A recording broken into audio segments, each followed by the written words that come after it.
Banyak orang kehilangan kebaikan dan berkat Tuhan bukan karena kurang beriman, tapi seringkali iblis berhasil mengalihkan dia untuk berperang dalam peperangan yang gak perlu dia lakukan. It is the time for morning with the word. Puji Tuhan, selamat pagi, bergabung lagi di Morning with the Word di YouTube channel saya, Mario Marcelo. Apa kabarnya pagi ini? Doa saya kita semua diberkati Tuhan. Di pagi hari ini adalah maunya Tuhan, adalah kerinduan dan kehendak Tuhan.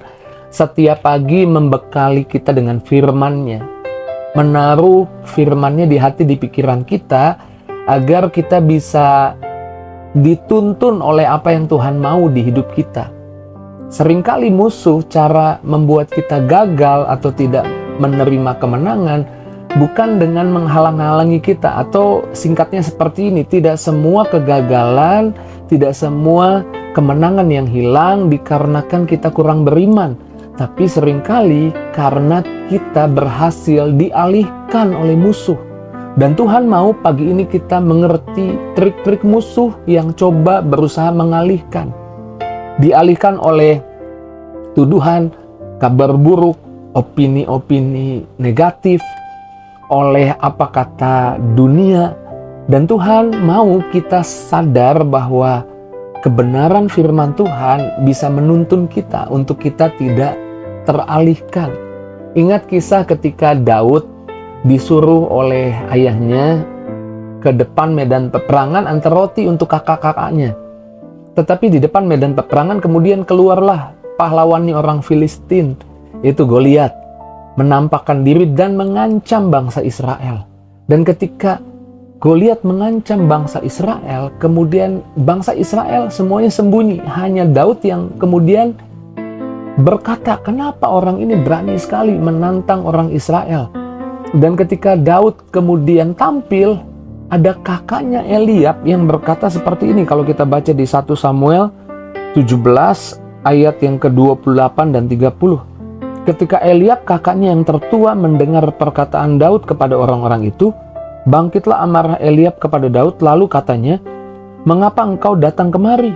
Dan kepada siapakah kau tinggalkan kambing domba yang sedikit itu di padang gurun? Aku kenal keangkuhanmu dan kejahatan hatimu. Engkau datang hanya untuk melihat pertempuran. Ayat 29, tetapi kata Daud, apakah yang telah kuperbuat? Hanya bertanya saja. Ayat 30, lalu berpalinglah ia daripadanya kepada orang lain dan menanyakan hal yang sama. Dan orang itu pun menjawab dia seperti yang dahulu. Eliab kakak kandungnya Daud memberi tuduhan kepada Daud, memberi perkataan-perkataan negatif. Ini bukan orang jauh, tapi ini orang dekat, kakaknya sendiri, menuduh Daud, melontarkan perkataan-perkataan negatif kepada Daud. Dan saya suka Alkitab mencatat, lalu Daud berpaling dari dia. Daud tidak terjebak, menjawab kakaknya dengan berkata, Kak, memang saya meniat jahat apa? Kak, memang saya, kenapa dibilang jahat? Apa maksud kakak? Tapi dia tidak menjawab sama sekali. Karena memang tidak semua tuduhan orang perlu kita jawab. Seringkali mungkin itu adalah jebakan untuk kita teralihkan. Karena jikalau saja Daud terjebak dalam pengalihan itu, dia terjebak dengan emosi kakaknya, terjebak dengan perkataan negatif dari kakaknya, mungkin Daud tidak sampai ketemu dengan proyek besarnya Tuhan, yaitu Daud mengalahkan Goliat, yaitu Tuhan mau Daud mengalahkan Goliat. Jikalau saja Daud tergoda untuk berperang, untuk peperangan yang gak perlu dia lakukan, dia lawan kakaknya, ya dia pasti kehilangan Goliat. Banyak orang hari ini kehilangan Goliat, kehilangan berkat Tuhan, kehilangan proyek dari Tuhan, kehilangan kebaikan Tuhan. Bukan Tuhan tidak beri, Tuhan sudah siapkan, tapi tidak sampai di berkat Tuhan, tidak sampai di kemenangan yang Tuhan mau ada di hidupnya. Bukan karena kurang beriman, tapi seringkali terlalu sibuk menjawab Eliab. terlalu sibuk untuk peperangan yang tidak perlu dia lakukan. Banyak orang kehilangan kebaikan dan berkat Tuhan bukan karena kurang beriman, tapi seringkali iblis berhasil mengalihkan dia untuk berperang dalam peperangan yang gak perlu dia lakukan. Contoh ketika kamu mungkin difitnah orang dan fitnahan itu ya memang kamu gak lakukan, sementara di sisi lain ada pekerjaan yang harus kamu kerjakan. Jikalau kamu berhasil dialihkan, kamu bisa kehilangan menyelesaikan pekerjaan dengan cepat, tapi kamu sibuk telepon sana-sini dan klarifikasi diri.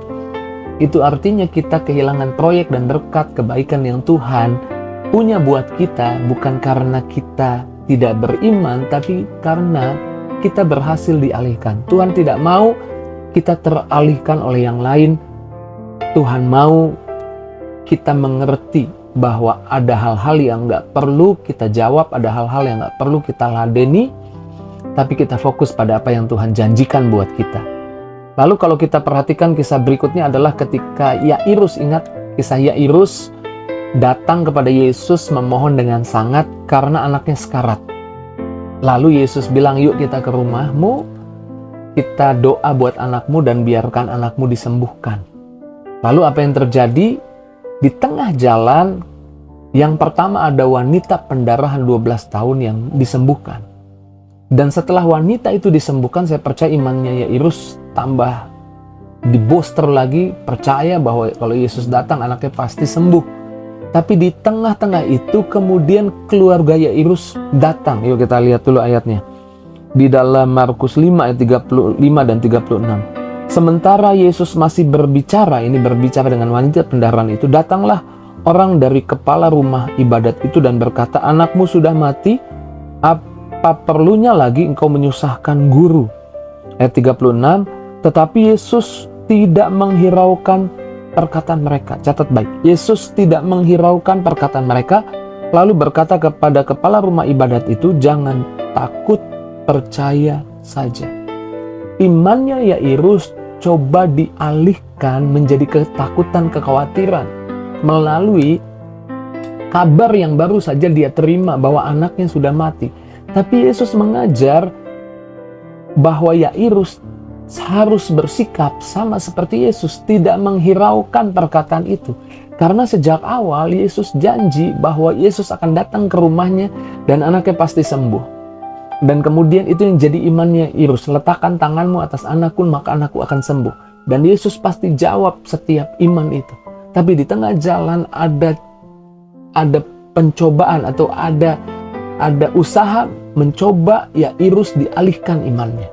Jikalau saja Yairus teralihkan imannya dan berkata udah tidak mungkin lagi, sudah habis semuanya, saya percaya Yairus bisa kehilangan mujizat yang Yesus memang mau buat. Jikalau saja Yairus mendengarkan perkataan keluarganya dan berkata, oke guru, Yesus udah gak usah ke rumah lagi, udah gak perlu ke rumah lagi, anakku sudah mati. Tapi Yesus mendahului untuk menguatkan Yairus dan berkata, jangan teralihkan, jangan sampai kamu teralihkan, jangan hiraukan, jangan takut, percaya saja. Dan kemudian kita tahu kisahnya, kemudian Yesus bersama Yairus datang ke rumahnya, dan anaknya Yairus dibangkitkan oleh Yesus. Pesan apa yang bisa kita dapat dari kisah ini? Tuhan tidak mau kita menghiraukan hal-hal yang bisa membuat iman kita drop, iman kita jadi hancur. Tuhan mau kita percaya pada apa yang jadi janji Tuhan buat kita. Tuhan mau iman kita tetap teguh. Dan ketika kita tidak teralihkan, kita bisa sama seperti Yairus. Mungkin ada hal-hal yang kita lihat hari ini keadaan tambah buruk, jangan teralihkan. Karena mujizat pasti terjadi. Dan kita tahu Yesus jawab doanya Yairus, anaknya dibangkitkan. Yang mustahil tidak mustahil bersama Tuhan ketika kita tidak teralihkan. Pagi ini pesan Tuhan sederhana, Tuhan mau kita tidak mudah dialihkan. Yang pertama, tidak dialihkan oleh perkataan-perkataan tuduhan negatif orang. Ada hal-hal yang gak perlu kita ladeni, gak perlu kita jawab. Gak semua hal-hal negatif kita jawab, membuang-buang waktu kita. membuang fokus kita, dan akhirnya kita nggak ketemu proyek besar Tuhan. Goliat seperti yang Daud miliki, Goliat dikalahkan oleh Daud. Kita bisa kehilangan proyek, kehilangan berkat hanya karena kita mengurus hal-hal yang nggak perlu kita urus. Yang kedua, jikalau ada kabar-kabar buruk yang membuat iman kita lemah, dengar perkataan Yesus, jangan takut, percaya saja. Saya nggak tahu masalahmu apa di pagi ini, tapi saya percaya Tuhan sedang menguatkan, menuntun langkah kita untuk kita sampai di berkat yang Tuhan sudah siapkan, sediakan untuk semua masalah, tantangan yang kita hadapi. Mari kita bersyukur, kita doa pagi ini. Terima kasih Tuhan buat kebenaran, buat firman-Mu mengajar kami, untuk kami tidak teralihkan, untuk kami tidak mengurus hal-hal yang tidak perlu kami urus, tapi untuk kami selalu fokus pada apa yang Tuhan janjikan buat hidup kami. Berdoa, Tuhan jamah anak-anak-Mu, yang sakit Tuhan sembuhkan, yang lemah Tuhan kuatkan, yang susah hibur, tidak seorang pun dilewatkan oleh Tuhan. Jamah setiap pribadi kemana pergi melangkah, ada berkat Tuhan, ada kebaikan Tuhan.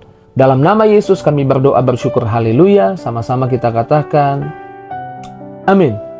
Firman Tuhan saja yang menuntun saya untuk saya tidak teralihkan. Jika itu yang jadi responmu, jangan lupa tulis di kolom komentar. Tinggalkan jejakmu di kolom komentar.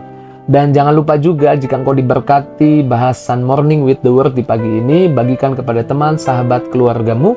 Biar lewat apa yang kamu share, bagikan iman temanmu, sahabat, keluargamu boleh dibangkitkan, dikuatkan juga.